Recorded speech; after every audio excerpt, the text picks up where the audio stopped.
Call to order the Harwich Conservation Commission meeting of March 4th.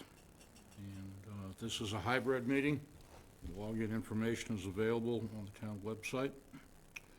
And I guess we'll open with the Pledge of Allegiance. Allegiance to the flag of the United States of America and to the republic for which it stands, one nation, under God, indivisible, with liberty and justice for all.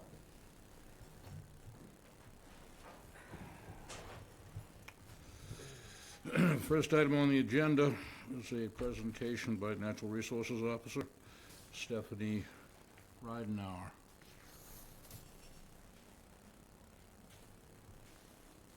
Not really a formal presentation today, just a quick conversation, and really just need the Commission's blessing to operate the gate to Bell's Neck from Depot Street. So we are proposing a very limited herring harvest this season, which is exciting, but really regardless of whether or not there is a harvest, we do have consistent poaching issues at that location.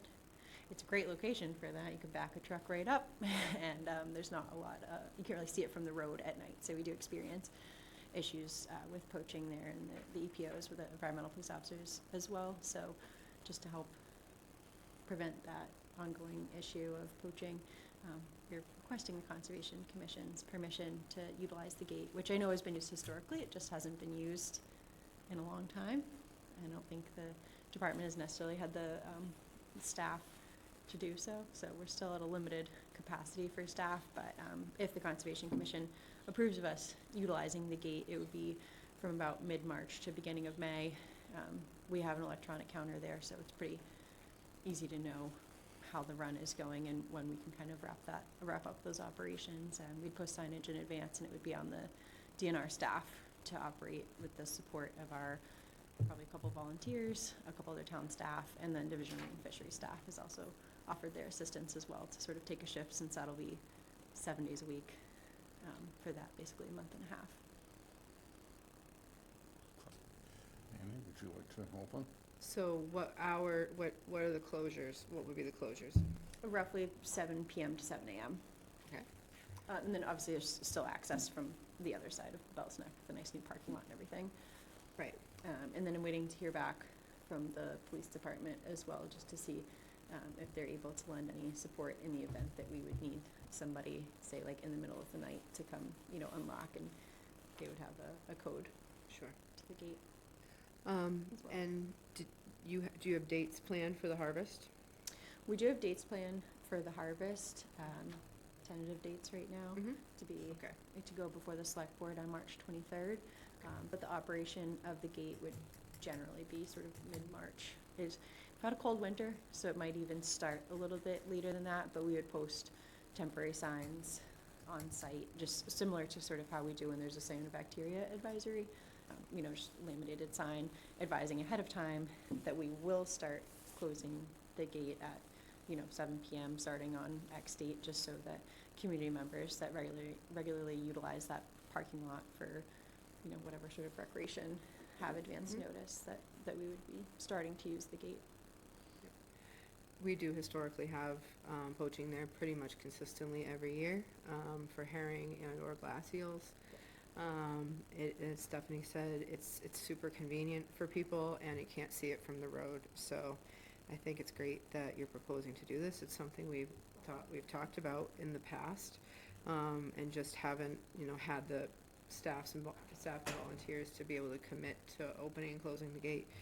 So you're really not restricting the area, because like you said, people can still get in from Bell's Neck Road if they're going to do a night hike or something, but it reduces the chance of illegal activities in that area during the herring migration season. So I would recommend that the Conservation Commission approve your request to operate the gate between mid-March and beginning of May. Mike, you don't think so? I agree totally, yeah, definitely gotta stop the poaching. Vivian? No questions, I agree. Good luck with it. No questions. One question. Division of Fish and Wildlife, are they on board with us?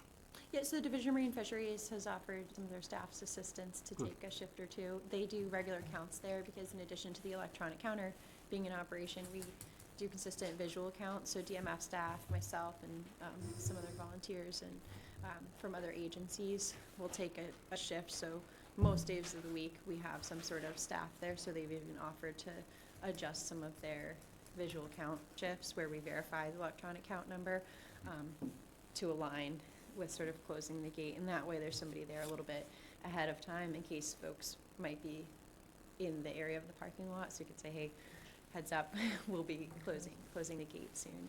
We don't mind leaving on time. Does this have to go before the selectmen also?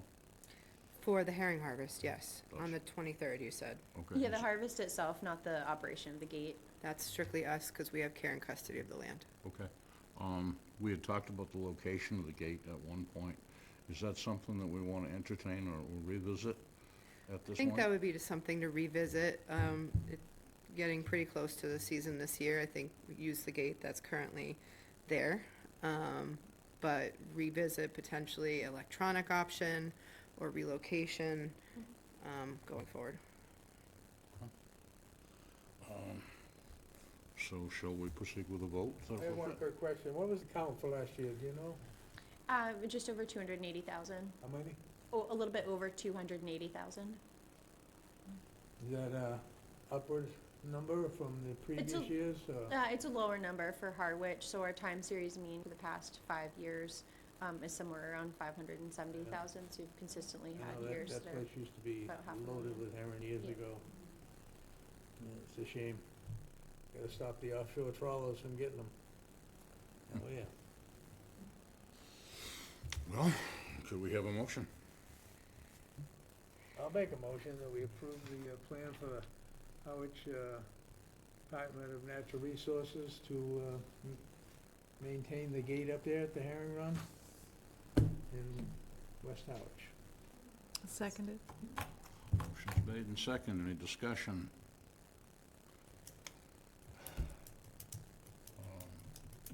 All in favor? Aye. Aye. Aye. Thank you. Thank you. Thanks, good luck.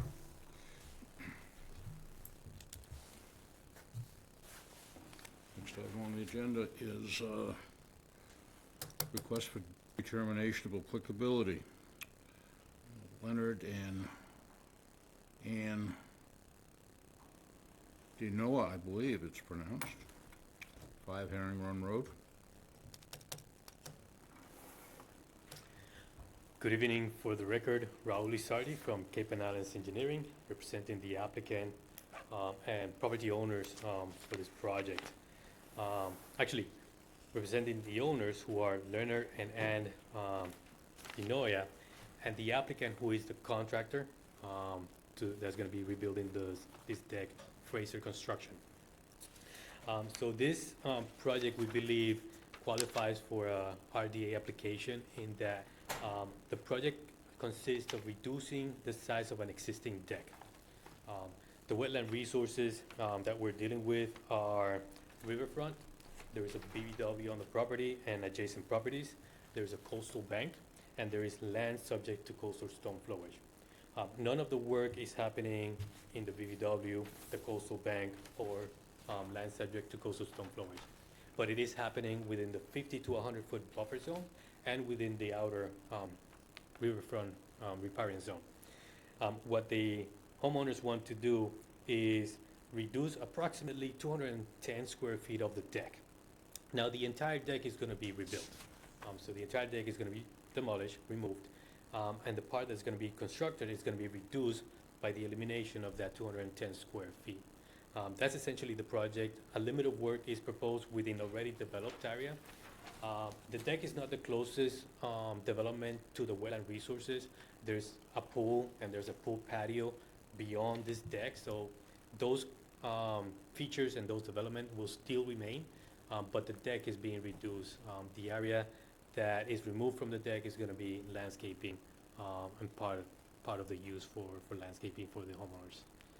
So that's essentially the project that we believe it qualifies for an RDA application and not a notice of intent.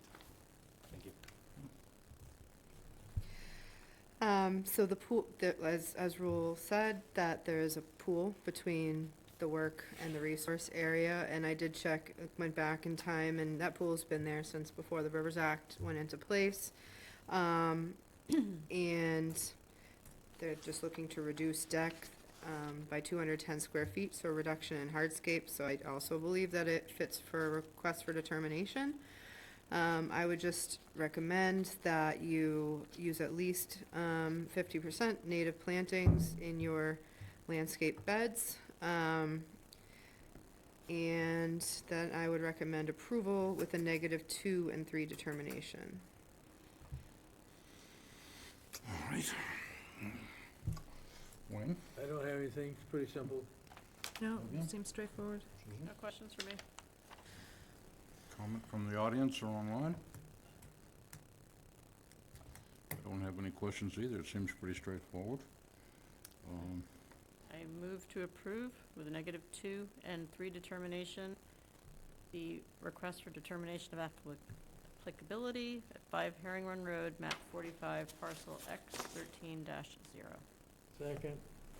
Motion's made and seconded. All in favor? Aye. Aye. Aye. Thank you. Next hearing is a request for determination of applicability for David Canaria, 104 Julian Road. Good evening. Again, for the record, Raul Lizardi from Cape and Islands Engineering, representing this time the applicant and the owner are the same entity. So it's David and Diane Finieri. This project, we also believe, qualifies for a determination of applicability, as it is also a simple project with deck modifications that they are proposing to do. In this case, they are removing portions of the deck and portion of the access stairs to the deck, but also increasing the deck footprint. By combination of reduction and increase, the overall deck results in an overall increase of development of about 110 square feet. The wetland resources, we're talking about a salt marsh across the street, land subject to coastal stone flowage, and because of the topography of the land, there is also a coastal bank. Most of this coastal bank is a result of the development that occurred over time on the property, but regardless, it is a coastal bank. So there is development within the 0 to 50 feet to that coastal bank. So we are proposing a 3-to-1 mitigation requirement for native plantings. And what the plan is proposing is to expand on a prior area that was mitigation for when the pool was proposed, approved, and eventually developed. We're extending that mitigation planting further to the south of the property. That area that we're proposing this mitigation, it's actually part of that coastal bank, and it's just north of or just upwards of land subject to coastal stone flowage. Currently is lawn area that is being maintained, and it will now become native plantings. So we believe the mitigation and the minor scope of work that is proposed qualifies for this determination of applicability. If there's any questions, I'll try to answer. And I do want to say also that the agent did visit the site because just recently there was a certificate of compliance issued for an open order. And when the agent visited the site, she noted some clearing of vegetation on the adjacent property. That information, once we received that information from the agent, we forwarded it over to the homeowners. And the homeowners did respond saying that they know that happened, but it was not part of their doing. They were not on the site when the cutting happened. They did say there were some storm that brought down some trees, and there was some cleanup of fallen trees, but that most of the clearing that was in question was something that they were not on the property when it happened. They believe it was another neighbor that did this. When they came back onto their property, they did notice it, but nobody said anything, and they didn't question it. But they do say it's not something that they did themselves or asked someone to do it for them. So with that, I'll take any questions. I appreciate that explanation, and we can't prove who did it. my recommendation to deal with that is for me to send a letter to the neighbors, couple houses that are in that area, kind of putting folks on notice that it has been noted that there has been clearing and not just the topping of trees, but more recent cutting of shrubs, that is on Conservation Commission land, and also in a wetland itself. So that's how I would suggest addressing it, is to kind of put the neighborhood on notice that that's not an okay activity to continue with, because we can't prove who did it. In terms of the work, what you're proposing is fairly minor.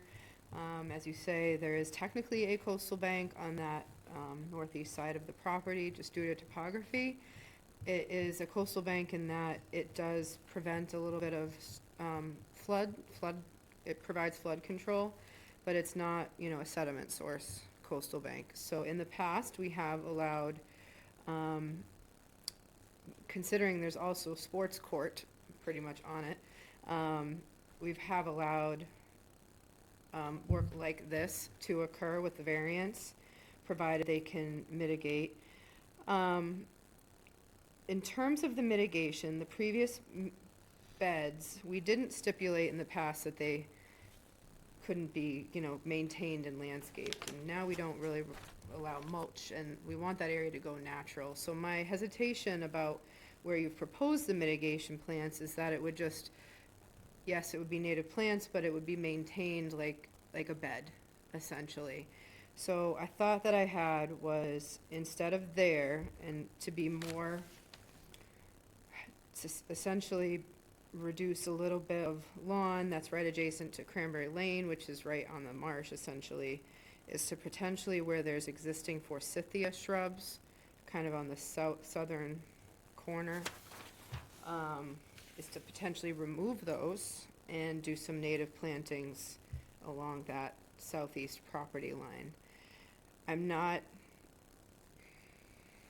Either way, I'm not necessarily opposed to the plantings that you're proposing on the coastal bank itself. I just would say it really shouldn't be something that is maintained as a bed. It really should be natural if you're gonna do it. But another option that the commission can consider is on the southeastern side, is to potentially look at relocating the mitigation there. Susan, do you have any? No questions. Vivian? No questions. I know there was a question about the increase in square footage. Was that sorted, or? Yeah, when just looking at it, I couldn't figure out, to me, it was hard to tell that there was a reduction. I mean, I see the reduction here, but the area still looked bigger than 110 square feet to me. But I did a measurement on your plans, and it is, so. Okay. That was the only question I had. Thank you. Okay. Mike? I don't have anything. I don't have any questions. We'll entertain a motion. Audience? Oh, I'm sorry. Anybody in the room or online that would like to speak regarding this? Hearing none, we'll entertain a motion. All right, I'll have a go at this. I will make a motion to accept request for determination of applicability for 104 Julian Road, map 16, parcel W4-6, and then with the moving the mitigation? How do you feel about that? Can you state that would be amenable to, so right here. Raul?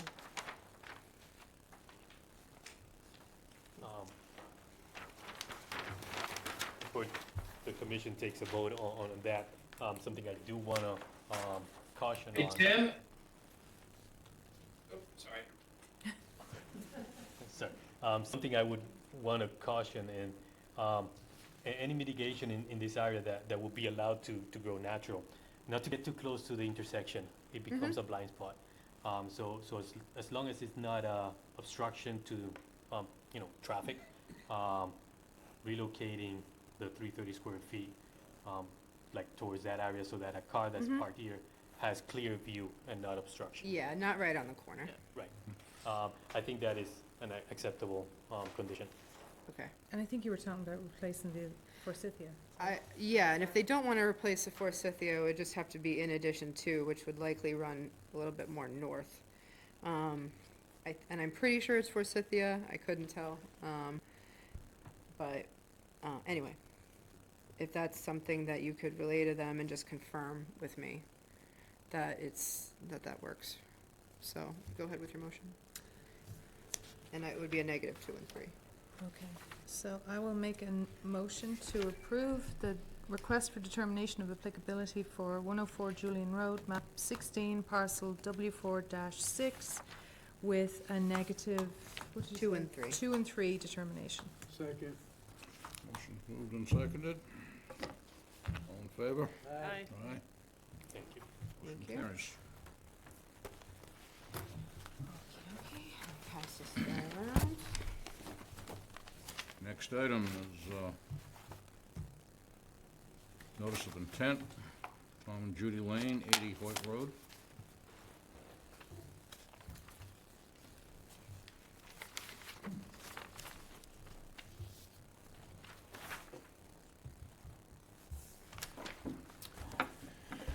Good evening. We are the owners. Grady Consulting prepared the materials. They couldn't make it here tonight. We just found out yesterday. They thought we could handle it. We'll find out if they're right. So you should have received from them a document and a set of plans. Just to recap, this is continued from 6 weeks ago. We're at 80 Hoyt Road near the Coldbrook renovation area by Harwich Conservation Trust. We want to add a room to our house that points out towards Coldbrook. And it will be between, I believe, the 50 and 100-foot setback. When we spoke last time, I think there were a few things that you asked. One is for floor plans. So those are now at the end of this document. Another thing you asked us, I think it was Amy's idea, that we discuss the possibility of putting this room elsewhere. So there were 2 places proposed. One is in the location of an existing deck. That would require moving the deck or losing the deck. Another is in a kind of an L-shaped area of the house where it looks like it would fit nicely. That has some issues. The only egress from our basement is a bulkhead in that area. Our gas and maybe other utilities are in that area. And there is an existing, Gas line? there's an existing gas fireplace with its associated stuff that sticks into that area. So it would be difficult, I think, for us to make that work. Both of them would also have issues related to roof lines meshing with the existing house. There's also a gas line in there that's right by the bulkhead, and that would have to be relocated. The other things that were somewhat left over from last time is, we were all, you especially, but we were all gonna look at the Rivers Act. I guess there was some concern about the River Act and what is required to do this work according to the River Act. I looked at it. I hope you had a better time looking at it than I did, but anyways, I forced my way through it.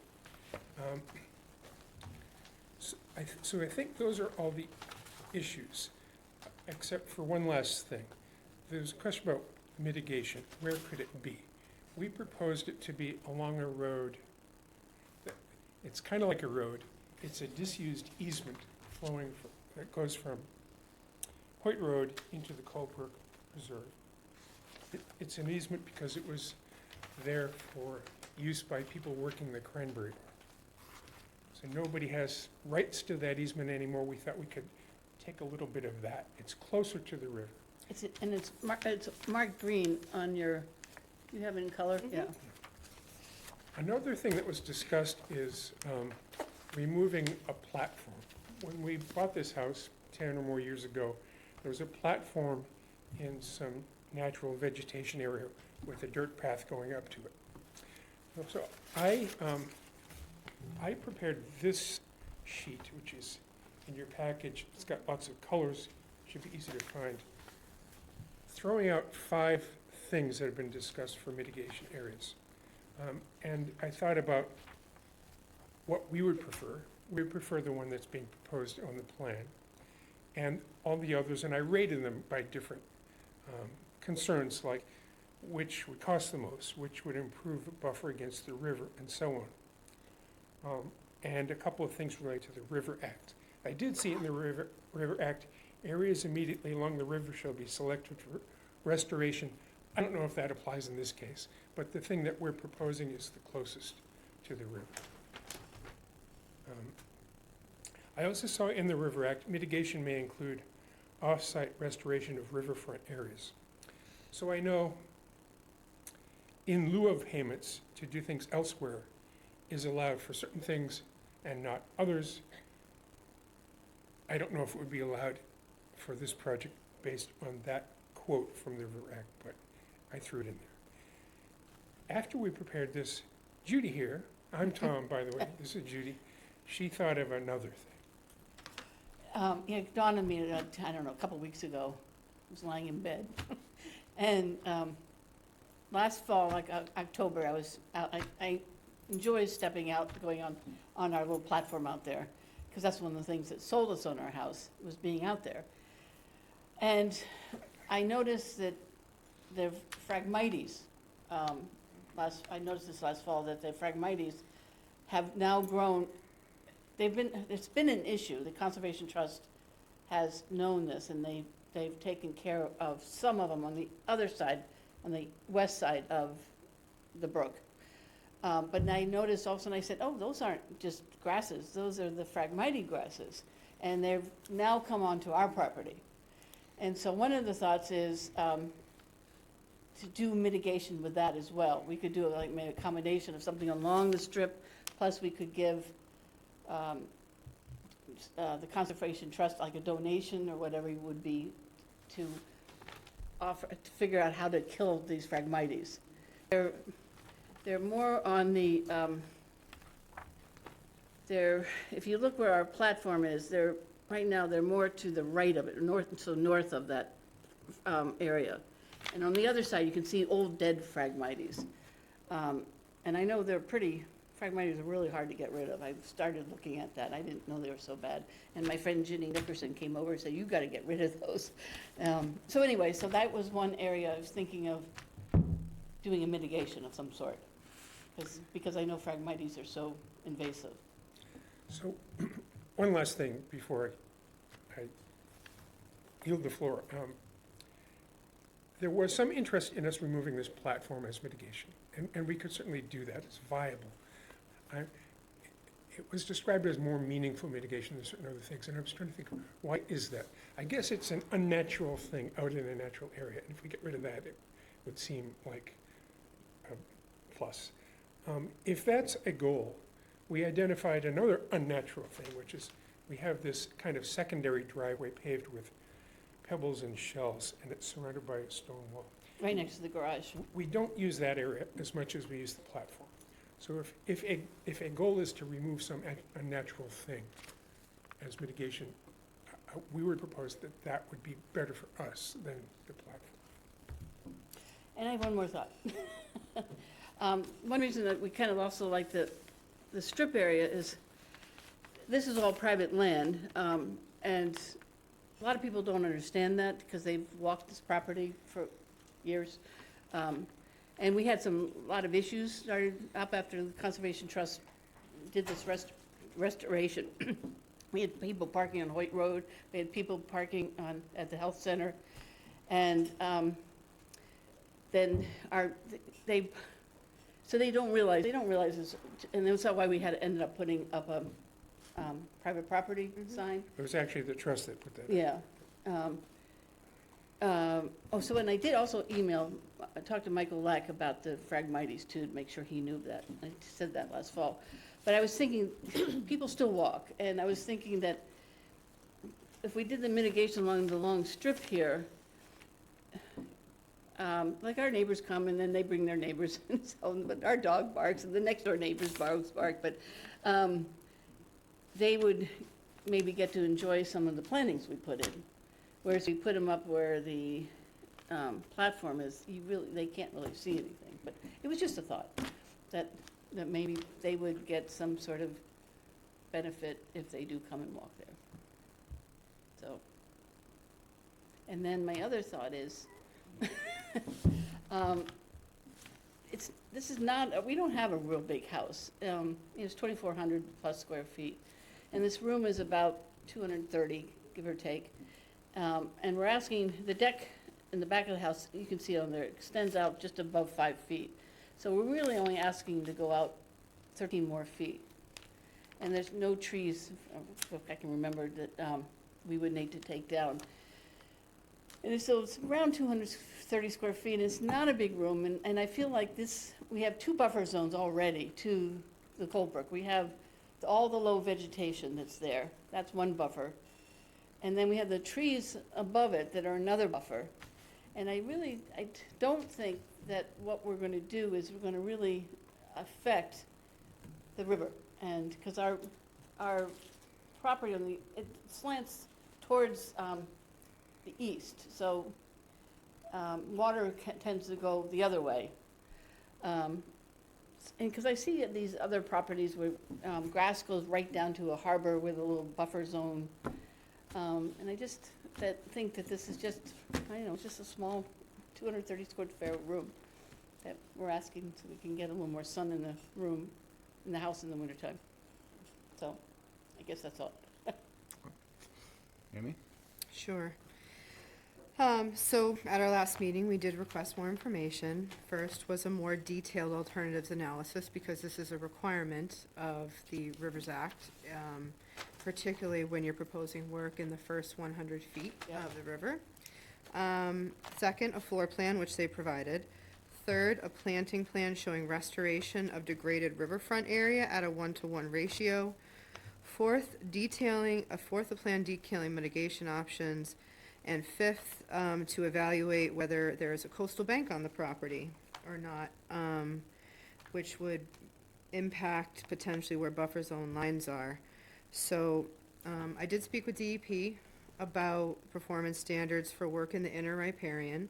Because this already had a file number with DEP, we had to talk in generalizations. I couldn't talk about a particular property.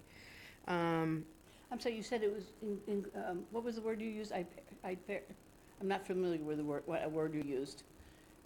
Riparian zone? Yeah. Riverfront area. So Oh, there's, okay. in the river, the riverfront area is 200 feet wide from mean high water of the river landward. Within that first 100 feet, the rules are much more strict than in the second Okay, 100 feet. So I spoke with DEP in general about a project such as yours to expand in that inner riparian zone, that first 100 feet.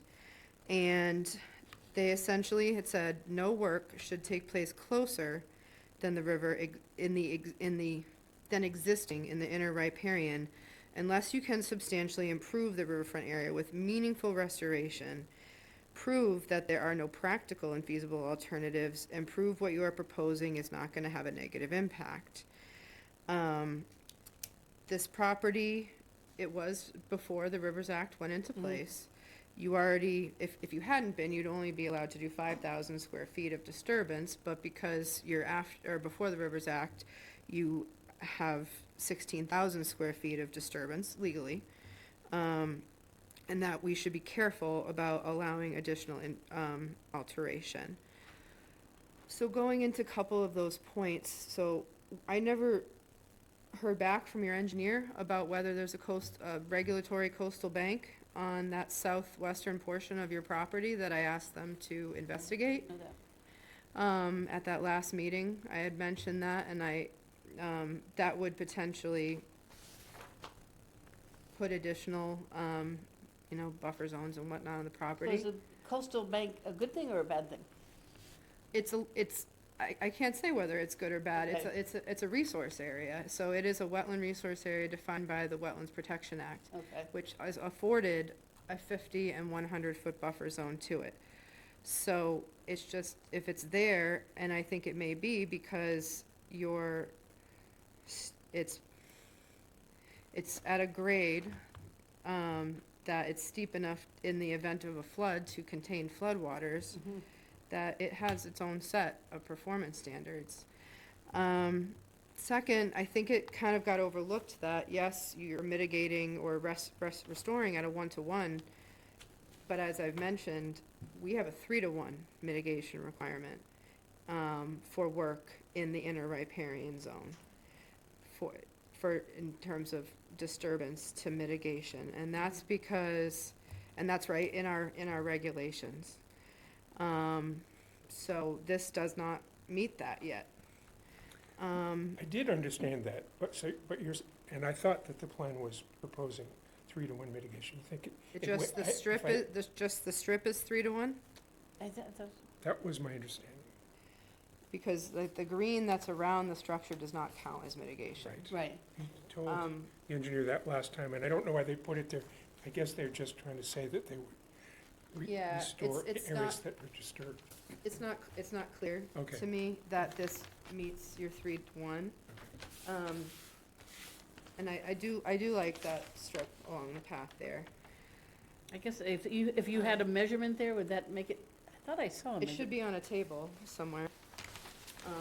It just says at the bottom, total area of restoration is 592, which is greater than 561. But it doesn't talk about, yeah. So, let me just continue. I see. So, your question about, so in lieu fees, instead of mitigation, are really only to be used when there's no other option on the site. When the site is considered mitigation constrained. Okay, So I do not think that that is an option for this site. okay. Because just because you may not want to do something or you prefer to do something is, if there's option to do mitigation, then we go with that. So it is very rare that we do in lieu fees. So we want to see mitigation happen on the site. And, Judy, for your question about, it's why that deck location that's out closer to the river versus maybe getting rid of part of your driveway. It's a goal of the commission to preserve the 50-foot no disturb zone to any wetland resource. 50 feet from a wetland is where you get the most water quality improvement, where you get we have the most habitat. Species that are upland versus wetland use that as corridors, and that deck is within that 50-foot buffer. So we have the opportunity to pretty much have an undisturbed 50-foot no disturb zone there, whereas getting rid of part of your driveway doesn't really lend itself to habitat improvement. No, not a, So, and then the stepstone walk, it widens out as you get closer to the house, so there's area for that there. I understand completely, because if I was you, I would want to keep that deck myself too. But when looking at options, it is one that sticks out as being a real benefit. So, I guess, as of right now, I can't recommend it under either the Wetlands Protection Act or our bylaw, as of right now.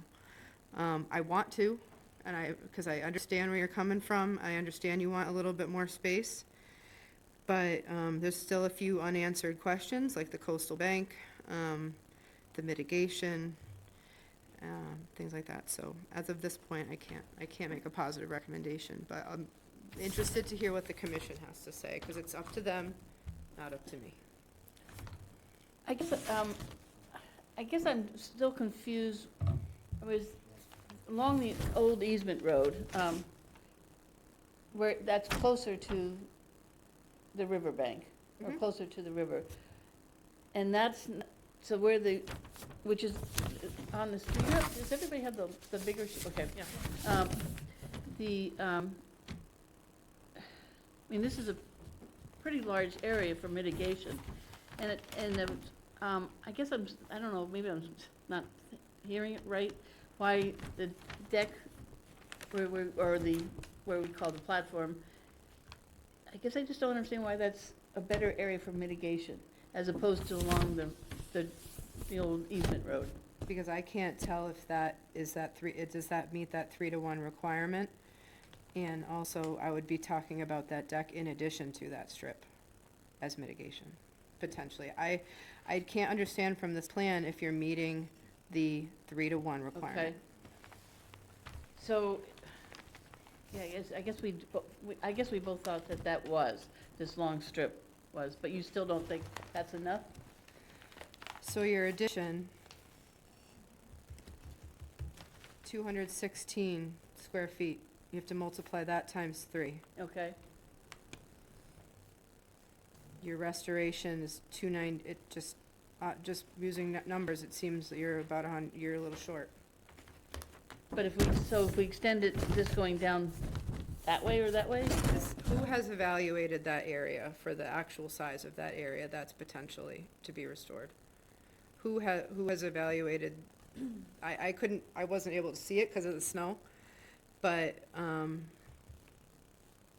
It will be, I guess what we're thinking is just just right before the rise goes up, right in that area. So it would be, the depth varies a bit. This gets pretty wide down here before the rise goes up. So I don't know, it's probably at least more than the width of this table, I think. we need to be sure. I think it's time for the commission to speak. Okay. Susan, do you have anything? Yes, a couple of questions. One, I do love this little chart, so it does help. But what exactly was C in the north clearing? Was that the Phragmites you referred to? If you follow this, did you visit the property? Yeah. You can't even see it from where we are, but if you follow that easement road up, there's an area that's cleared. It's got no structures on it, but it's cleared like it's lawn. The conservation, on the Conservation Kind of Trust looks, no, property? where the Gomes area. Oh, up towards the Gomes, okay. Our neighbor has a lawn, and it touches our area, and our area looks like an extension of his lawn, even though it's on our property. So it's land, it doesn't have anything unnatural to remove, but it's land that doesn't have, native plantings or anything. So it's conceivably could be planted. Got it. It's more in the back of our neighbor's house, believe it or not. Our neighbors Got it, okay. end up using it as their backyard more, even though it's our land. Okay. And then E is the platform. What was A, off-site? Your regulations don't involve, that was what Amy was You're describing. on top of the microphone, that's why it's. Sorry. I know your regulations allow in lieu of payments. In the River Act, it says mitigation may include off-site restoration of riverfront areas. We Got it. just wondered if in lieu of payments could be used Right. for something like Got it, okay. All right, so those are my questions on that. And then one more question for the coastal bank. If they do identify that, yes, coastal bank is also impacted, does that impact the 3-to-1 calculation? to make Likely it even? no, it would just, it's for accuracy of the plan. I don't foresee how putting a coastal bank in there may impact what you're proposing, but it's just, is the plan All right. accurate? that. I see it. So, and I'm happy to broach that with your engineer too. Sorry, one more question. If it actually is a coastal bank, that I wouldn't, to Judy's question earlier on, is that good or bad? It feels like that would be even more impactful, though. It depends. So where I'm thinking there's a coastal bank Yep. is in here. Yep. It's steeper here. Then it starts to, it's still a bank, but it's more gradual as you go north. So if you had a coastal bank here, it would just put a buffer here and a buffer here. I don't think it's gonna be putting it in the 50-foot no disturb zone as far as what I can see. Okay. But it's just in terms of putting accurate, resource areas on the plan and accurate site plans. Does it, I guess as engineers, they understand whether it's a coastal bank or not. They should know. It's their plan, so that's They- why I'm gonna okay, set it yeah. back on them. Okay. Yeah. Vivian? I think that, to Amy's point, it's not really clear, if there's 200 square feet of mitigation, you should be somewhere in 600 square feet of mitigation, so I'd like to hear, I think, just more solid information on that, and, you know, because the house is the age it is, you're already in that zone, you would not, you understand that, right? And what you're proposing is to go even closer in to that wetland area, and that's where I'm hung up. I think that's where probably some of my fellow commissioners would be hung up, but it sounds like we need the information on the coastal bank, whether it's, you know, that impactful or not, and then also what's gonna happen with the mitigation. And I think, correct me if I'm wrong, if you're talking about mitigation towards the Gomes property, that's kind of moving away from the wetland, right? Doesn't it have to be, shouldn't it be closer to the mitigation should happen closer? We'd ideally like it to be in the 50-foot no disturb zone, and it may be. I don't know from off the top of my head or from description here verbally. Okay. I do like the addition of a strip, but I think it may need to be a little bit more to meet our Yes. requirement. I mean, there's room there. There's, Yeah. You just have to prove that you're having a substantial improvement to the riverfront area. Okay. Wayne? I agree with what Amy's been saying totally. I do too. I mean, to me, it just seems like that there needs to be some clarification on the plan in general to be more accurate about it. And the opportunity to bolster the habitat down there, to me, is a great idea, but I guess that's all I can add. Sounds like continuance would be in order. Yeah, you may have some public comment. Is there anyone in the room who would like to comment or online? Doesn't sound like it. Apparently not. So I think we're getting closer. So don't be dissuaded by it. Getting closer. Our next meeting is the 18th. We okay. would need revisions by next Wednesday. You'll be away the 18th. I leave the, yeah, I'm away. I mean, I leave the 16th, come back the 20th. You can be here or you can be on Zoom. I can possibly be on Zoom. A 4-week continuation, okay for you? I think the question's gonna be is can the engineer have it Yeah, done between now and then? Because obviously the plan needs to be changed and Oh, adjusted. yeah, yeah. so the So- other option is April 1st, and you'd have to have, that might be more feasible. They would have to have revisions by the 25th. So you're looking for, to clarify, you're looking for the coastal bank location. And basically, and as well as how many square feet this strip is? Well, to make sure we meet at least the 3 to, at Yeah. least, if you can do more, even better, but at least 3 to 1. I mean, we have room, so. Yep, of mitigation requirement, and then, yeah, so, and it has to be, you know, it has to be an improvement. The commission has to be able to see it as an improvement to the riverfront area to do that. So I can articulate that in an email to you and your engineers tomorrow, too. Okay. If that'll help you out, so. That'd be great. So you want April 1st? Sure. Yeah. So 4/1. Okay. We need a motion? I'll make a motion to continue the application for notice of intent for 80 Hoyt Road, map 15, parcel K 4-1, SE 32-2626 to Second. April 1st. Second. Motion's made and second. Any discussion? All in favor? Aye. Aye. Thank you Thank very you very much. much. Have a good Thank you. night.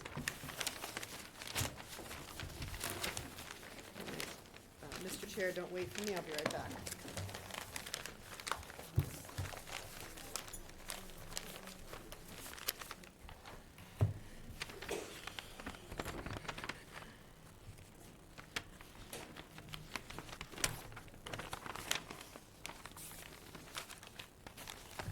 Save these till the 1st of April.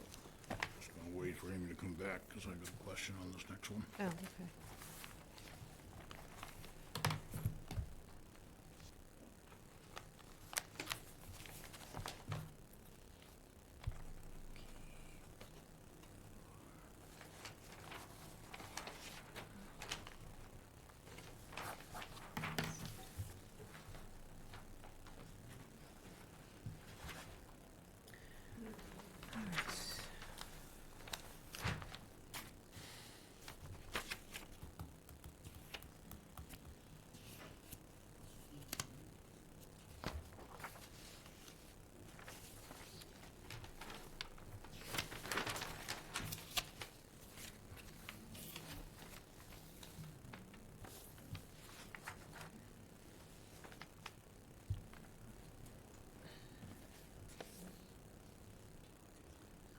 North Road.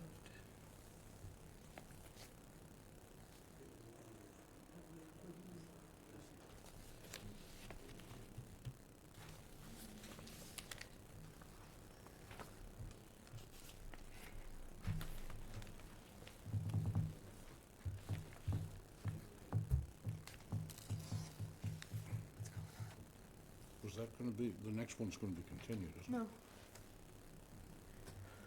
No, it's not continued. It's not? No, they're here. Oh, I'm sorry, No. that's what I No, understood. no, earlier, the previous one, there was a miscommunication, but this one's going forward. Very well. Next is a notice of intent for Thomas Edek, 53 North Road. Busy night for you. Good evening. For the record, Raul Lizardi from Cape Analysis Engineering, representing the applicant and homeowners for this application. The applicant is actually joining us remotely online. So this project is a notice of intent application seeking approval of an accessory dwelling unit on a property. The property has been developed as a residential use for over 200 years. So the site development predates the Riverfront Act. I just wanted to make that clarification before I go into details. The wetlands in question on or within 100 feet of the project and within the site, there is Herring River, which is land under the ocean. There's a salt marsh. There is a coastal bank, and there is the riverfront. We have the inner riparian and the outer riparian zones. The proposed ADU is specifically or strategically located in the highest location of the property. The property is in the flood zone. By locating the ADU in this location, we eliminate or reduce the number of steps required to meet flood zone requirement construction of a house or ADU. It's also advantageous in that we are removing a big section of paved parking area for the placement of this ADU. There is an existing arborvitae hedge that is going to be removed for the construction of this ADU, and the applicant will relocate it kind of in a similar location but different alignment just away from the proposed ADU. We're not proposing that relocation to be closer to the property line because there is an easement. There's a 10-foot wide electric easement along that property line. We don't want to propose new trees there and suddenly they get dug out because of some repairs to any utilities. Essentially, the project does not result in an increase in development because of the reduction of paved areas that we are proposing here. So the improvements that we are proposing is a slight reduction of overall impervious. Another improvement is the existing parking area that's there. There is no drainage for it. There is no controlled runoff of that surface area. Whereas the proposed ADU roof, we are proposing dry wells. So there is an improvement in that we are managing storm runoff. Another improvement is that the existing development is serviced by a Title V septic system. What this project intends to do is replace the standard septic tank and in its place install a denitrifying microfast septic tank. So there's an improvement by reduction of nitrogen into the groundwater system, which is in close proximity to the wetlands. The project does fall inside the,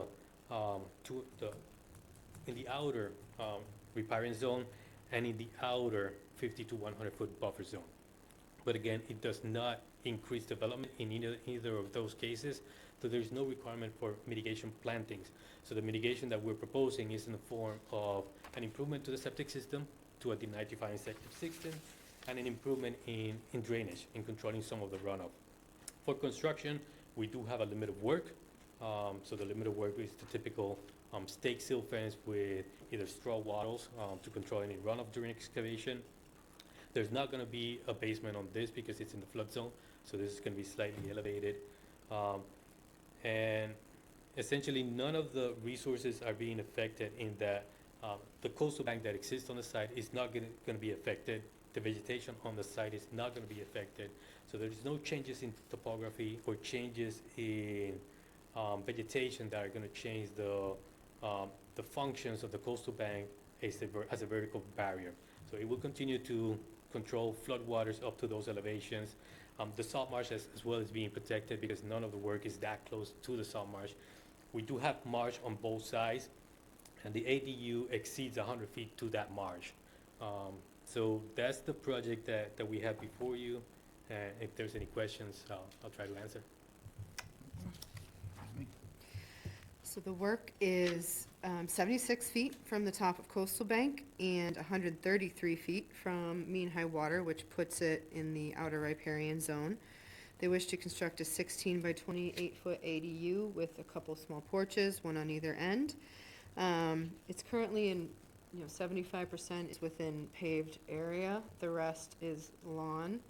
And it kind of nicks an existing arborvitae hedge on the northwest side.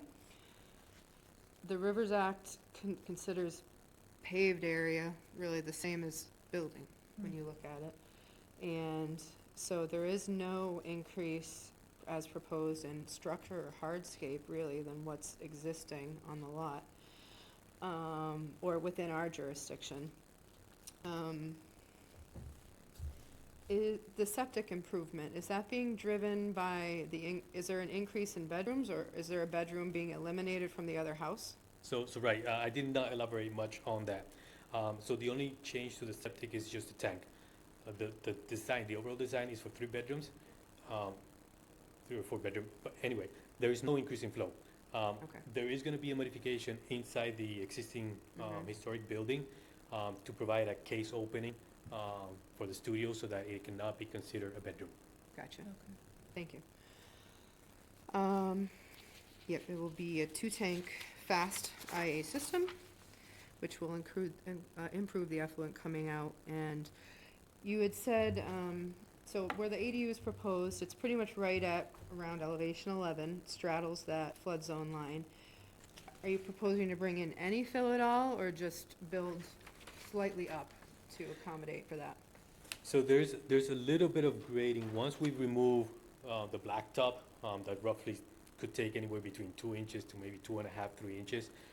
That area and the landscape that we're proposing between the restored paved area to the new foundation, Yeah, that's going to be a graded landscape beds. okay. So that will be slightly graded up. But we're talking probably less than a foot or so? Yes. We did find out the net reduction is 96 square feet, not 146 square feet, but nonetheless, a reduction. The arborvitae hedge you're proposing to remove and replant a new one, it is it's an existing, you're proposing to replace essentially with the same species. I would encourage the owners to try to think of something a little bit more native to use. It is in 50 to 100 foot buffer zone in the outer riparian zone. I understand, you want to provide screening for your neighbor. If there's a way of using more native plantings to accomplish that, I would be in favor of it. I have no further comments when this seems to meet the Rivers Act as well as the Wetlands Protection Act and bylaw. Wayne? It's like pretty simple plan to me. I'm okay with it. Vivian? No, I think it's the best place for it on the property, so. Susan? No questions for me? Nope, looks pretty straightforward to me as well. Any comments from the audience or online? Hearing none. I move to approve the notice of intent for 53 North Road, map 19, parcel M1. Second? Motion's made and seconded. All in favor? Aye. Thank you. Thank you.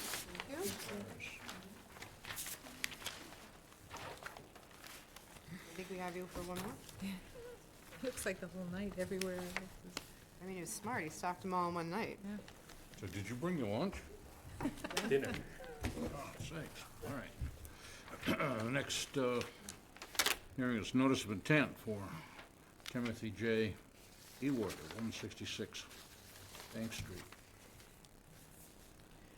Good evening. For the record, Raul Lizardi from Cape Islands Engineering, representing the applicant as well as the homeowner on this project, Tim Ewart, who is also joining us remotely, along with other members of the design team and permit team.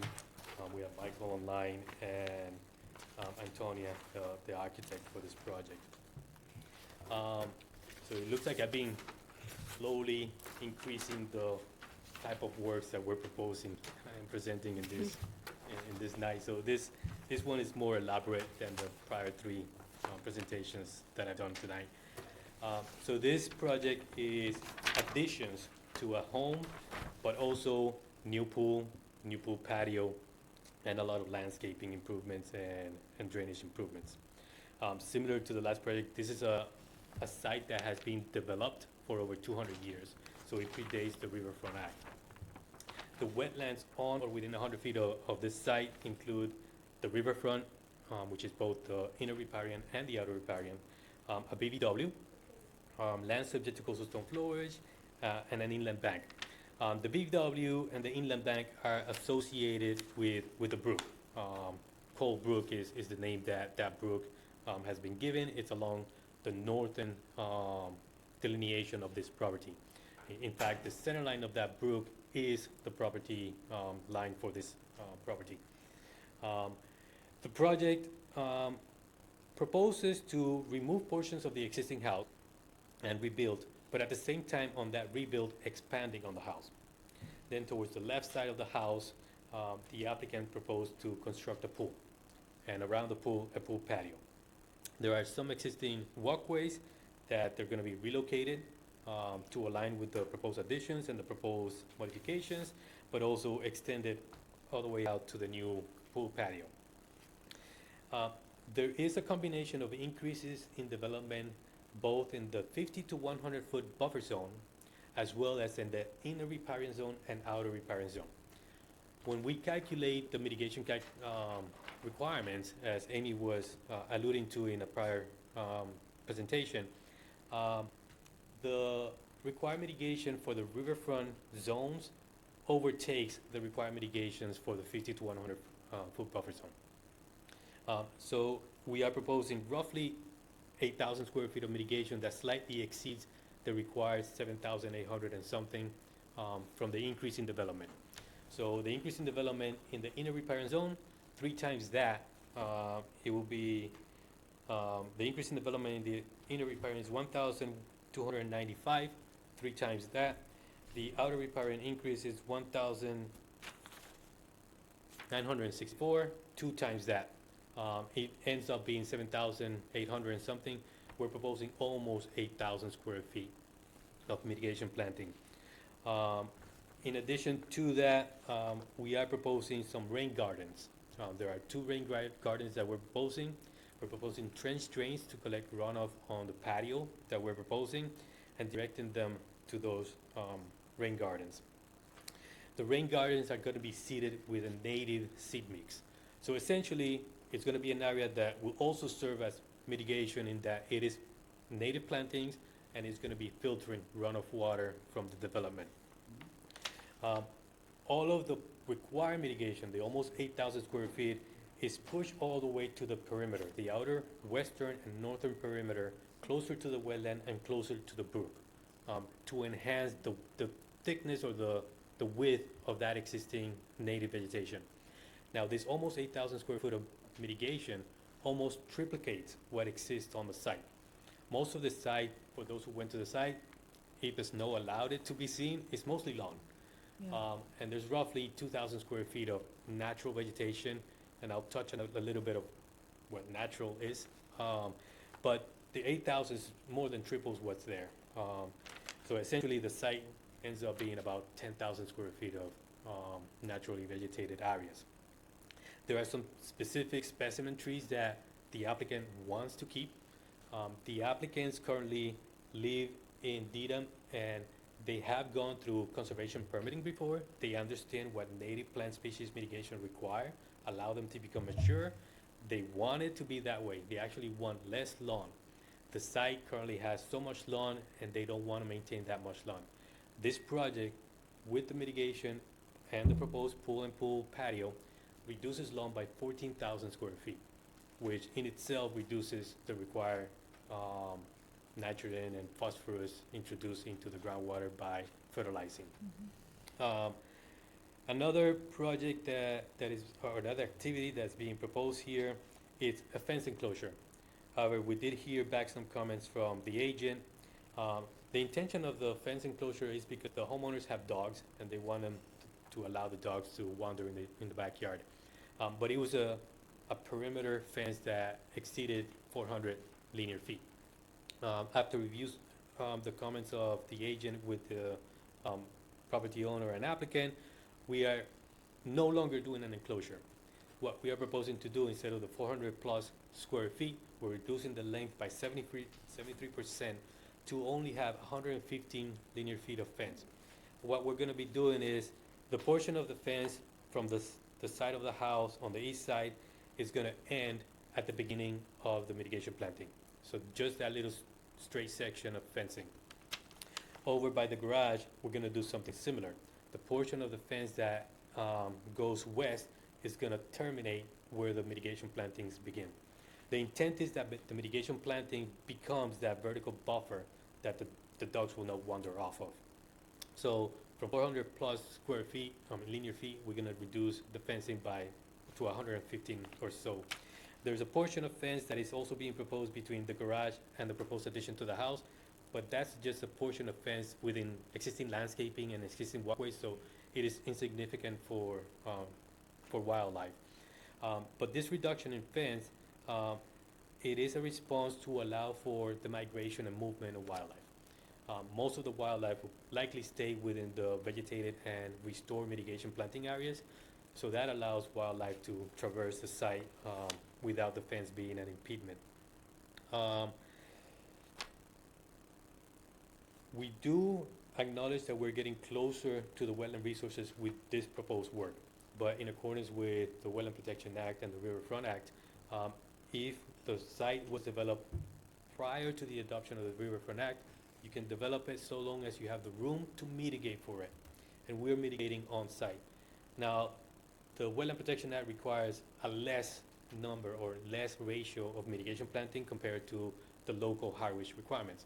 So the local high-risk requirement of 3-to-1 and 2-to-1 more than compensates with the requirements from the Wetland Protection Act. The wetlands are not being impacted by this project. We actually argue that the contrary is happening. The proposed vegetation and improvement in vegetation by mitigating all of this 8,000 square feet enhances the land that is in the flood zone. There is no proposed work other than the plantings within this flood zone area, and this planting will improve that situation.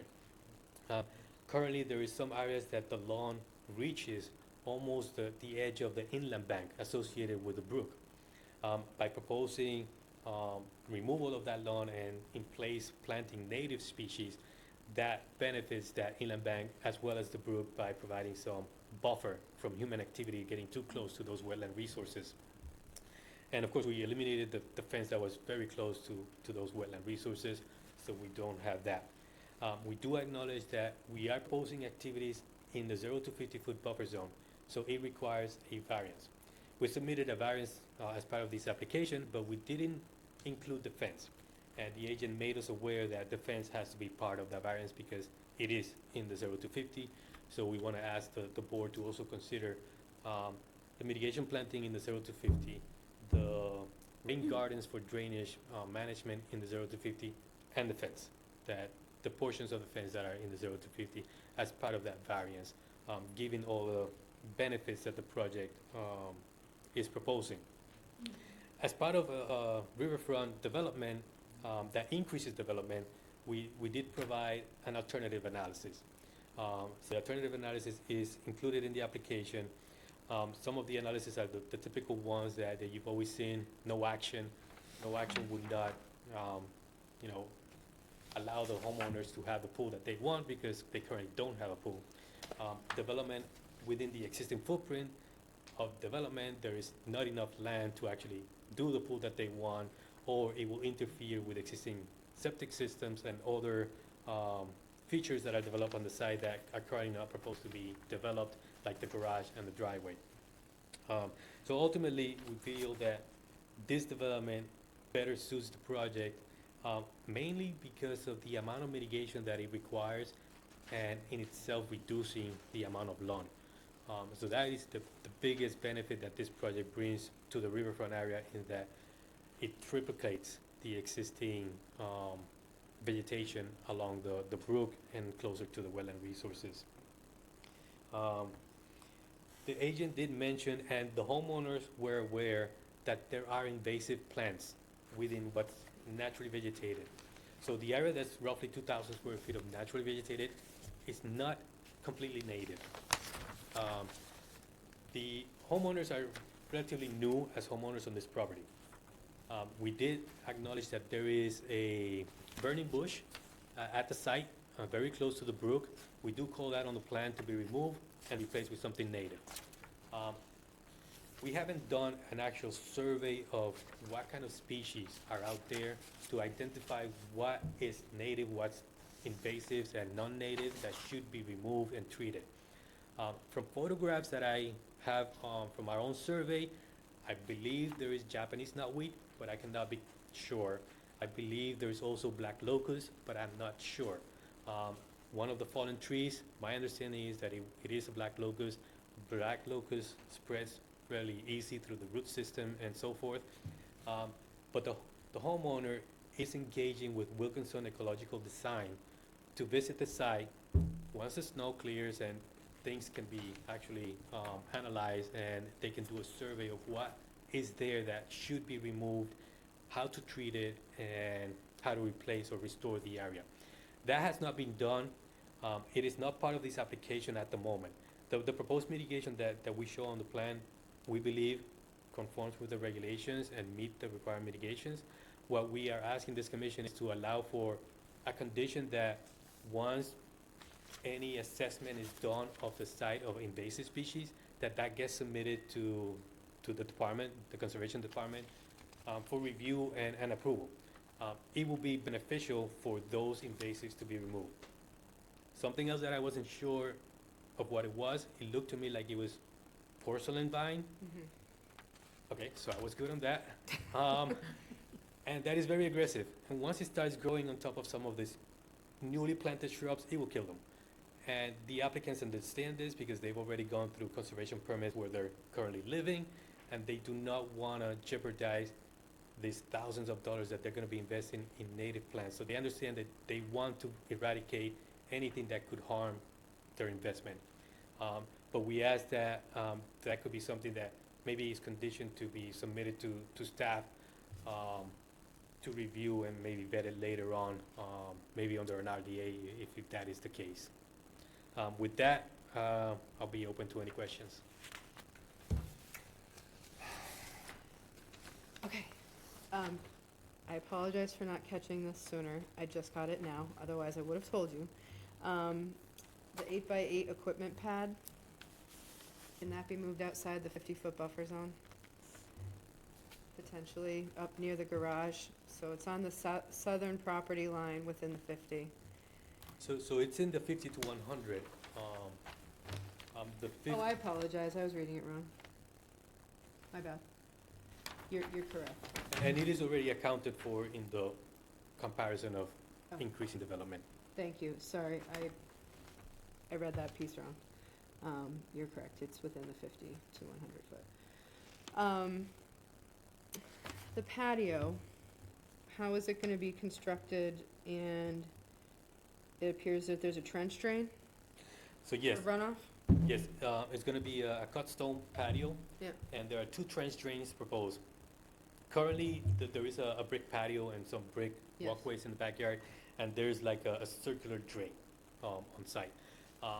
But in this case, because we are proposing a pool, the pool is fairly flat, on the 4 corners, we're pitching the patio to a specific trench drain.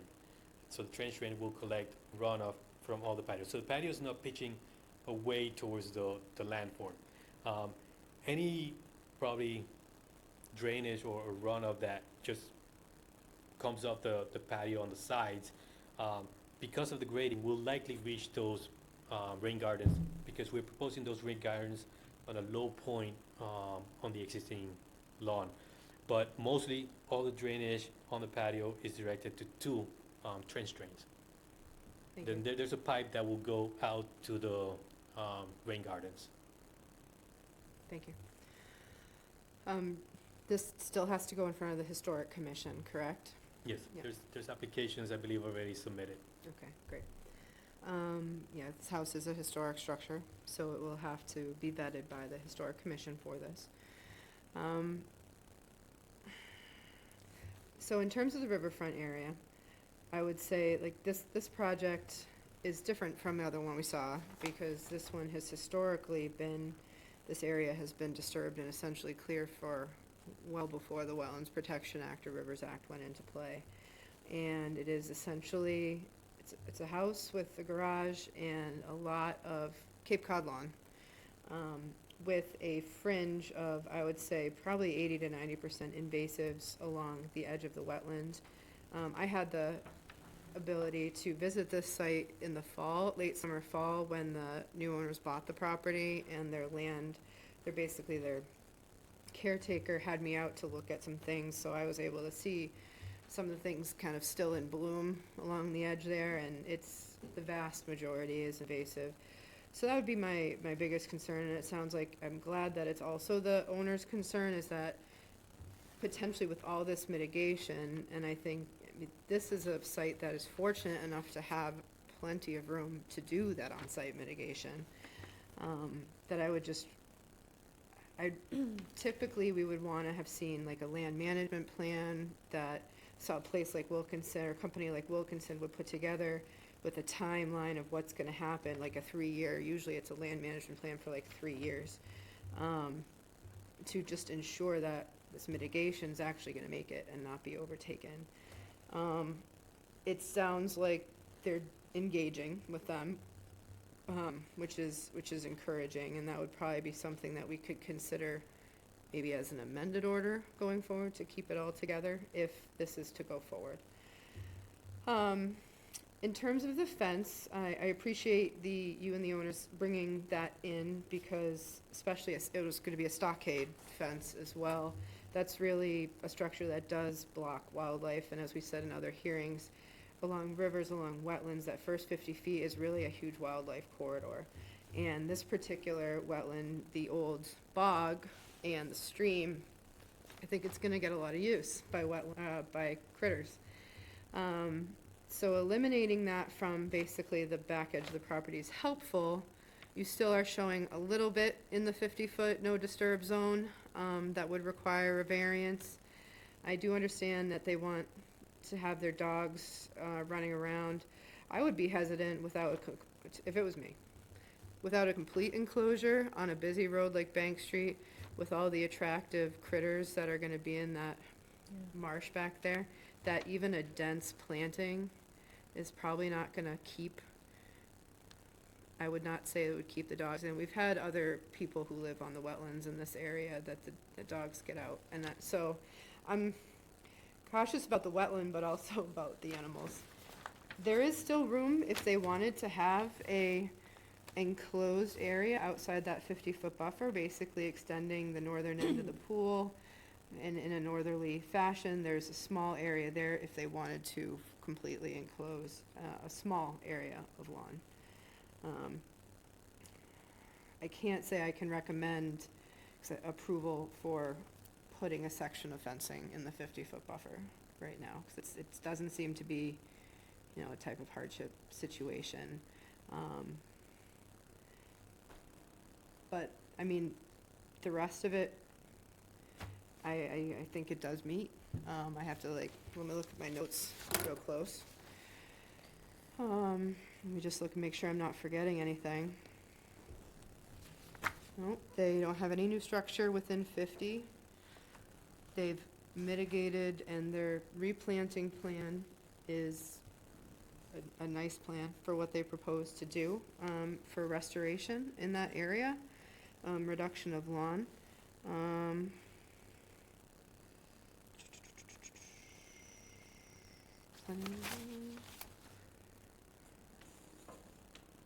Making sure. That would really be the only little minor sticking point for me, is I would suggest taking all fencing out of the 50. And I guess, like, some assurances, I don't know if there's contract with Wilkinson or anything yet, that the invasives will be managed and areas replanted, just because all that mitigation could be for naught in a couple years, so. Could I interject? Is this the Go right homeowner? Yes, it is. Yeah, this is Tim and Mike online. Thank you very much for reviewing our project. We're just hearing the fence idea. We're very happy at this meeting just to let that go. So that's fine by us. Just keep them on leashes. Yeah. Can you hear? We We can have hear you. connection. Can you hear us? Yep. Yes, so we can, Okay. so what we can agree is that no fencing in the 0 to 50. So- Yeah, and as far as Wilkinson's go, we definitely have an agreement in place signing. It's just a matter of, they wanted to actually go out and see, so we have some dates. We have the date for, look at my calendar here, it's April something. We have a date and then a default date, so it's very, very soon, like in Good. 2 weeks. And so we're definitely having them, and then they're putting together we're going to be addressing that as soon as we possibly can identify, and then get to work and removing properly the invasive materials. Yep. On a personal note, we have a very extensive property in a native woodland setting, even though we're only 1 mile from 128. And naturally, we are, our hobby is woodland planting, landscaping type of things. So the list that was provided by Raul and his team of the approved plantings for trees, shrubs, larger and smaller items were items that we actually employed here at our sites. We're very, very familiar of which ones are good and which ones work and stick. And so it's not going to look like a beds. It'll be a very woodland type of native feel to it. And in closing, we hate lawns, so I thought that would be music to your ears. It is. So we appreciate that. And my next point was just going to be that some people, you know, it seems like, and you do understand that this mitigation area is really meant to kind of, you know, be planted and obviously upkept, but really meant to go wild and not be beds, Right. Which is Totally. what sometimes happens. So I appreciate that. So if there's an agreement to remove fencing from the 50-foot, and then in the Yep. future, if you wish to do a different configuration in our jurisdiction outside the 50, just run it by us, and we'll direct you as to how to do that, Yep. with what type of filing. But if they can agree to that, then I would recommend approval of the project. If I could just add one thing, consideration wants to be given to the pool enclosure. Are you gonna do an automatic safety cover? You are. Okay, that's, all right, Yeah. solves that problem. And so that on that topic on the fence, I just want to amend what I just said earlier in my presentation. So the variance will stay as written. Mm-hmm. The only thing that we are asking for to vary on the 0 to 50 is the proposed mitigation planting Mm-hmm. and the rain garden. So no fence in the 0 to 50. Wayne, do you have anything? It's a good-looking plan to me, I'm all set with it. Have you? No, looks good. Susan? Love the less lawn, it's good. And I don't know if this goes into an order of conditions, but as long as for the remaining lawn that we don't fertilize. Correct. Okay. Yep, so that would, if this gets approved, there would be a condition prohibiting fertilizers within our jurisdiction, which I think is this whole lot in some way, shape, or form. Yeah. And we have recommendations for native seed products that are drought tolerant, don't require a lot of things. It doesn't sound like you really want to maintain much of a lawn anyway, so. Our goal is to have this property, not only the building, the physical structure, but also the environmental piece around the entire property, to really be a showcase of how it should be done. Wonderful. So that's the goal, how it should ideally be done for the community, to you folks, and say, that's how it should look. So that's our intention, that's our goal. Great. Great, thank you. No more questions. Good. Oh, I think it's actually very well thought out. And, of all the plans I've seen lately, that's probably the most appealing. Is there anyone in the audience or online that has any remarks?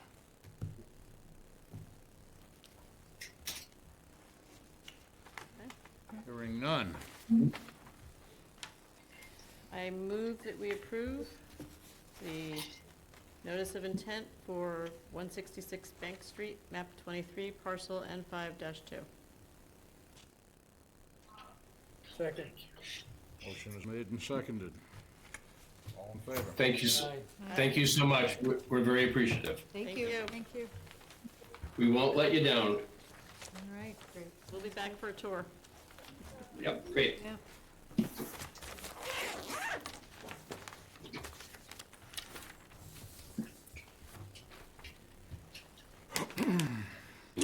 Next hearing is a notice of intent for Brandon Looney, 303 Bank Street. Good evening, Brendan Lowney for 303 Bank Street. I do have some printouts if I can approach you from them out. We may have printed them out for you, but it might be extras. I think that might be it, Brendan. Oh, you did?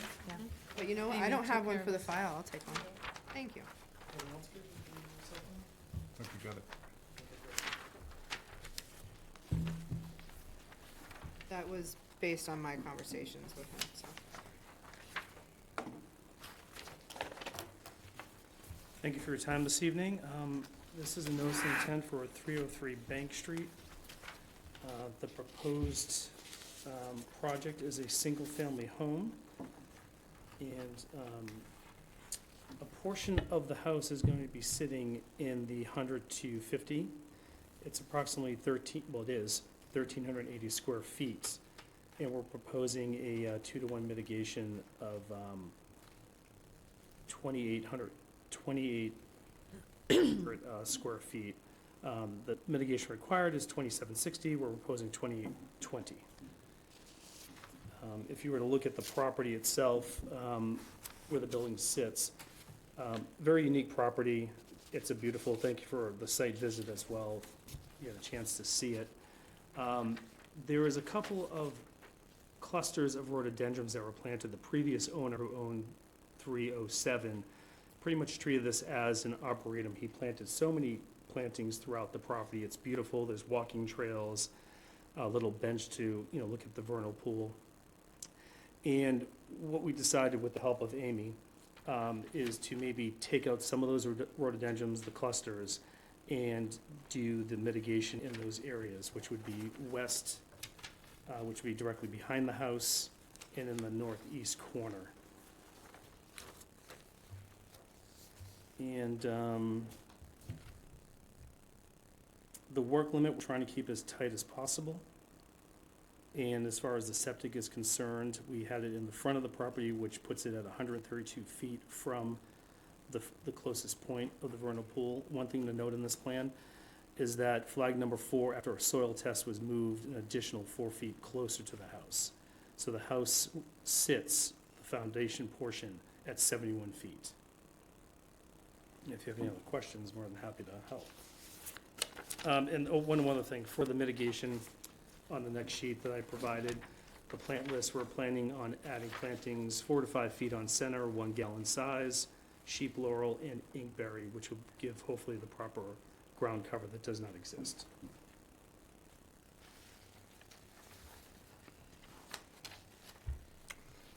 If you would. Sure. Something I forgot to ask you, Brendan, Sure. was, other than the proposed retaining wall that sticks out on the northern side, is there really any change in grade happening? Is this gonna be a walkout? There is a drop from 26 feet to 18. Right. So the way we have it designed, the first floor, there is no walkout to the back. Ultimately, there would be a walkout on the basement.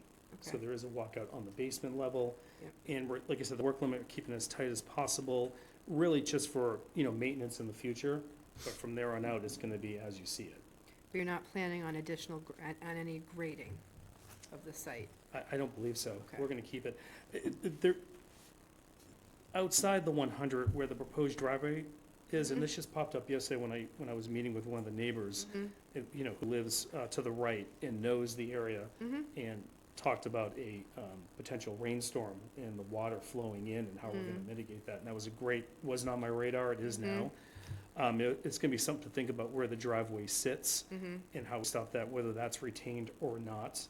But we have to make sure we can. And that would be outside the 100-foot buffer? Yeah, and I'm aware of that. I recently had an issue with that at one of my properties, and, like I said, it wasn't on my radar, it is now.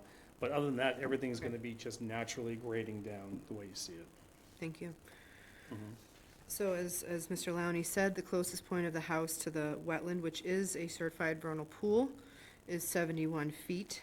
The proposed limit of work is roughly at 60 feet from the wetland. In order to, this is essentially a virgin lot, it doesn't have a home on it. It has been previously altered a little bit by Mhm. the previous owners in terms of the vegetation. One thing, I've had the pleasure of going to this property many years ago. It's a really special little vernal pool back there. And even though the rhododendrons are beautiful, what they've done is pretty much prevented any smaller shrub layer on, or ground covers from growing here. They've really just overtaken the area. So when we're looking at mitigation, aside from there's some bearish areas, like on the northeastern property Yeah. line, where you're proposing some mitigation anyway, and on the eastern side as well, that's a little bit more bare. What I thought what could really benefit the vernal pool in the first 50 feet to it is establishing a denser, more varied habitat there for it. So, in addition to the sheep laurel and inkberry, I would suggest in some of the lower topography, maybe some winterberry holly shrubs as well. That's just something that popped in. It'd be nice to see a little bit more variation, as well as a New England wetland seed mix Okay. to be put down.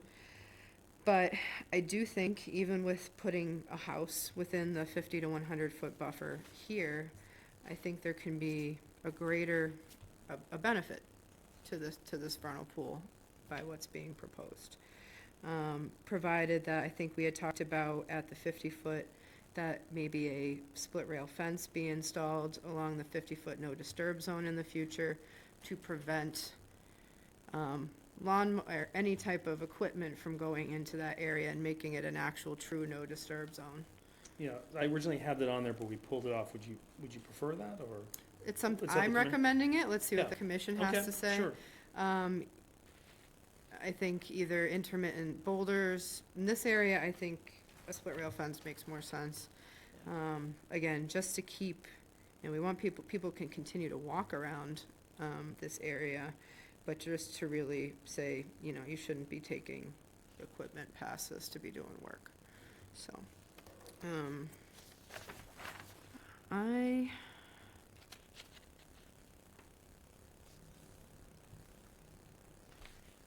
No, I have no further questions. Again, you have some updated plans in front of you showing the mitigation. And that is at least 2 to 1, which is what our requirement is. Okay. Wayne? I don't have anything. Amy's pretty well covered it. Vivian? No, I think, I agree with Wayne, and I like the idea that you're gonna put the split rail fence in. I think that would be, So that'd be a good idea, Yeah. at the 50 coming across, Yeah. yeah. and I like that. curved with the vernal pool at 50 across, or just, Maybe just straight across at where, Straight- so it may be more than 50 on the north and that's south, fine. but Yeah, I don't see much activity over there. And go from property line to property line? yes, please. Okay. That we No can do. questions for me, and I love the fence idea. Yeah, thank you. I do see one shortcoming, and there's no water collection provision off the driveway or immediately around the house for any runoff. So I think that should be built in. Okay. Dry wells for the house. Drywall for the house and perhaps a catch basin to the south side of the garage down at below the 22 topo line. Mm. So below which line? Below the 22 topo line, Yep, mm-hmm. all that water's gonna go somewhere, and it's gonna head Mhm. right through there. Yeah. So a catch basin there. I think that's what your neighbor was talking about, was it, that area? I think we're gonna have to do something. It's outside the 100, but it is gonna, Yeah. it's gonna roll Yeah. down. But we're gonna probably elevate that part, so it will probably never get there, but runoff from the house, basic rain would collect and go down. Mhm. So we could definitely, I think we're gonna have to do some, we just haven't, until we really get the foundation in place and really see the topography, we're not, Yeah. it's gonna, you could see it, something's gonna happen there, so we have to figure it out. So as long as your dry wells are within the limit of work, you can always submit a sketch plan of where they end up being, as long as they're within the limit of work. Yeah, I'll redraw it when I submit, refresh it. And then do you want to see a copy of that? Or you'll just see it on the permit? The building I would permit? like a copy. Yeah, I'll send you one. Okay. So split rail fence, catch basin, dry wells. Maybe adding or not the indigo, winterberry. Oh, As yes, a- and as and a- I've got that in the Just for a winter. little bit of additional variety. Yep, I think we had, on the plan what we were using, so I'll add that language up in the mitigation notes. Okay. Any discussion from the audience or online? Hearing none. Alright. I will make a proposal to, if I can find what I'm looking for here, to approve the notice of intent for 303 Bank Street, map 41, parcel S6, SE 32-2631. Seconded. Motion's made and seconded. All in favor? Aye. Aye. Thank you very much. You, good luck. Thank you. And Amy, thank you for your time, I appreciate it as always. You're welcome. Thanks.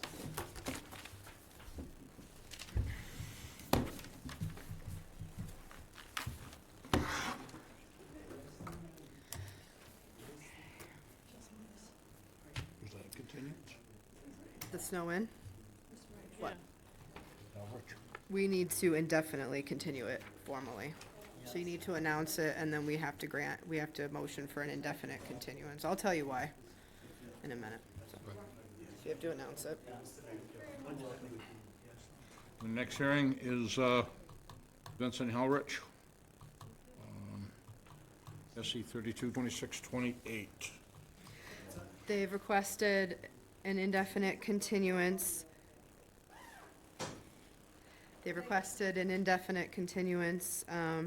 So that they can continue to work with the building department, and hopefully eventually go to the zoning board of appeals, but we don't have a date for that yet, and they actually withdrew their building permit. And are gonna reapply. Said they don't necessarily have to withdraw it with us, but if they do an indefinite continuance, it just means when they're ready, they can supply new plans. They have to re-notify their abutters, just like they would for a hearing, so, Does the motion need to include closing the hearing as well? no. Nope, you're not gonna close it. Okay. It's just the motion is to grant an indefinite continuance for this project. Very well. I Have a move- motion, please. Go ahead. I move to request an indefinite continuance for 29 and 31 to 33 Snow Inn Road, map 8, parcels P4-0 and P3-0, SC 32-2628. Second. Motion's made and seconded. All in favor? Aye. Aye. Aye.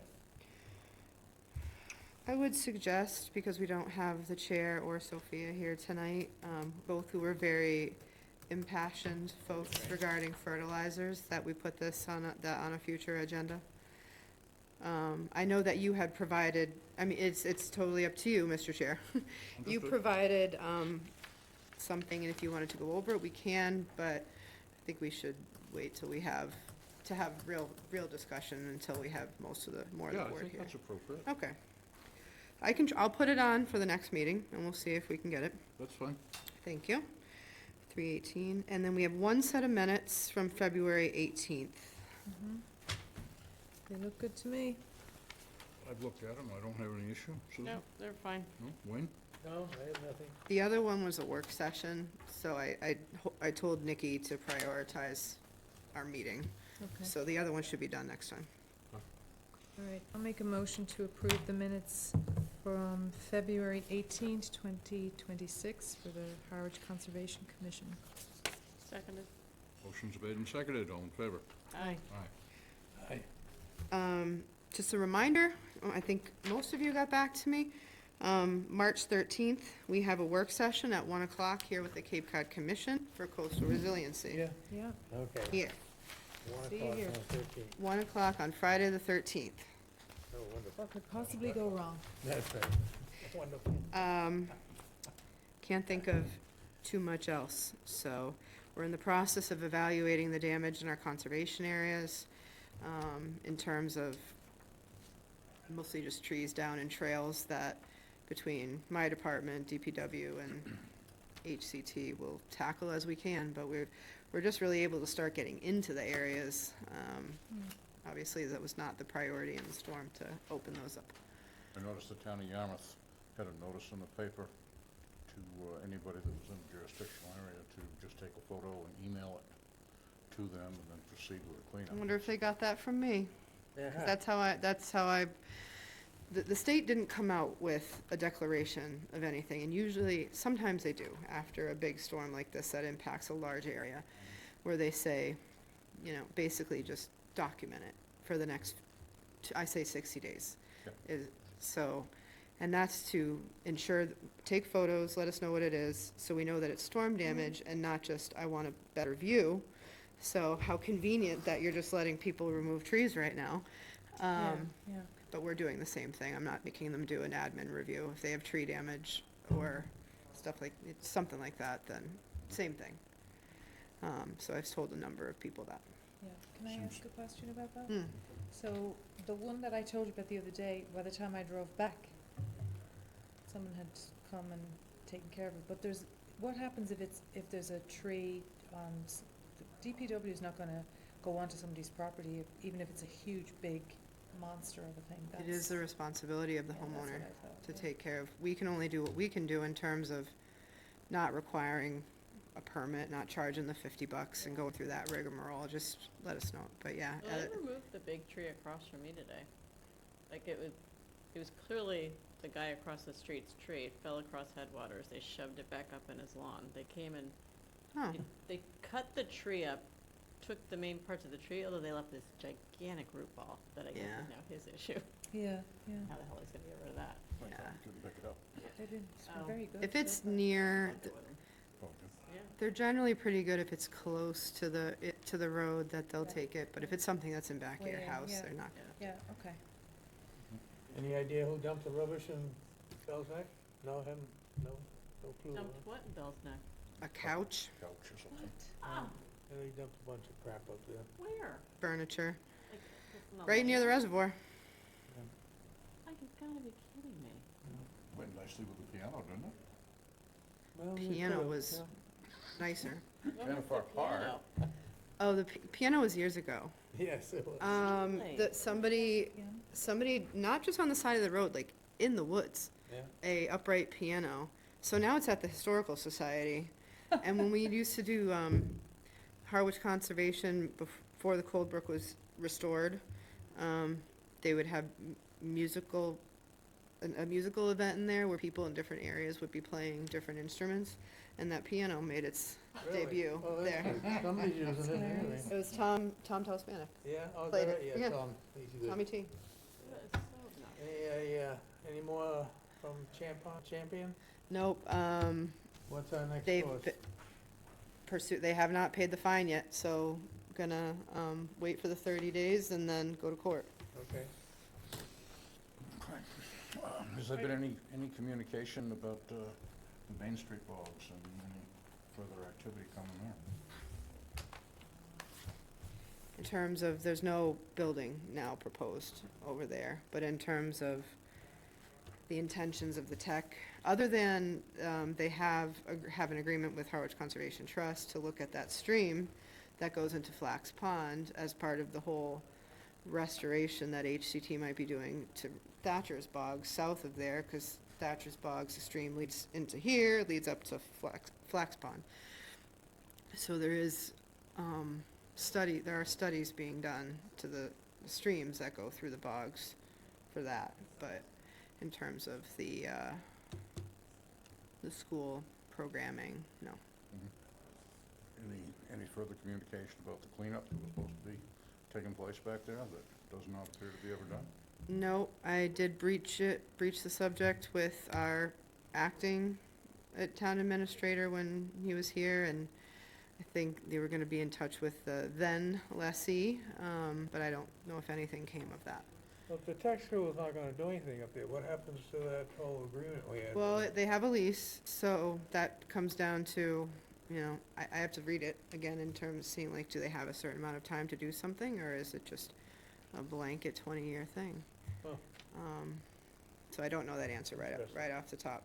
Okay. I'd be But- very curious as to what their intentions are at this point, because obviously their plans have changed. I can Yeah. certainly reach out to You them. know, it was afforded to them with Under the us- intent of that act. Exactly. Now Take it's different, so- intentions. I'll reach out to Bob Sanborn, Thank you. 374 Main. Any other conversation, chit-chat, or business? Who do we think those four people were that didn't? I was gonna ask the Waiting same for question. They someone all to waved and comment. everything. I Sharon waved back. section, I They think. must have been here for the last hearing. I guess, but it- but Mm. Well, I'll make a motion to adjourn the meeting of March 4th for the House Conservation Commission of 2026. seconded. Second. Motion's made and seconded. All in favor? Aye. Aye, aye, aye. Aye. Thank you.